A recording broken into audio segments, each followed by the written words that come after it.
Paul Biya, ni son fils ne peuvent être candidats en 2025, c'est la crise au RDPC, les petits exclus, voici les raisons. Arlette Frambois-Doumeding du MRC pense qu'en application de la règle non écrite de l'équilibre régional, Paul Biya et les Betty doivent se mettre à l'écart du RDPC pour les prochaines élections. La politique de l'équilibre régional chère au président Paul Biya doit s'appliquer au RDPC. Déjà 40 ans qu'un Betty trône à la tête du RDPC.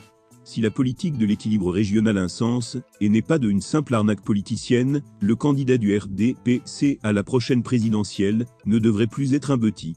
J'espère que les militants du RDPC comprennent qu'en application de la politique de l'équilibre régional prônée par le président de la République, ni Paul Biya, ni son fils ne peuvent être candidats à la prochaine présidentielle.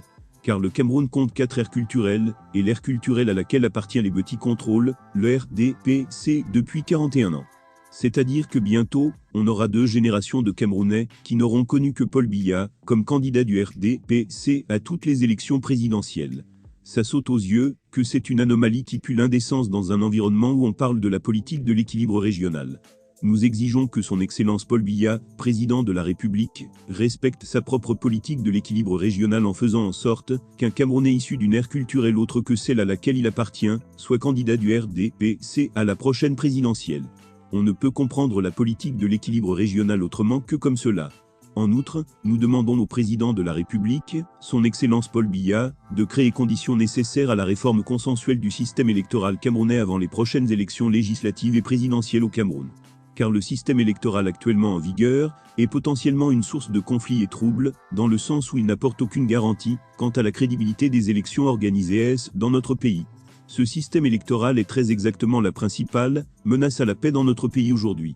Sa réforme consensuelle devient dès lors un impératif. Pour finir, nous appelons les militants du RDPC à soutenir massivement l'idée que le candidat du Parti des Flammes soit un Camerounais venant d'une aire culturelle autre que celle à laquelle appartient le président de la République actuelle. Et ceci en application de la politique de l'équilibre régional chère à son Excellence Monsieur Paul Biya. Mais aussi et surtout, parce que le Cameroun n'est pas un royaume où le pouvoir appartient à une famille. Notez bien, ici, s'entend comme ressortissant de l'ère culturelle à laquelle appartient l'actuel président de la République.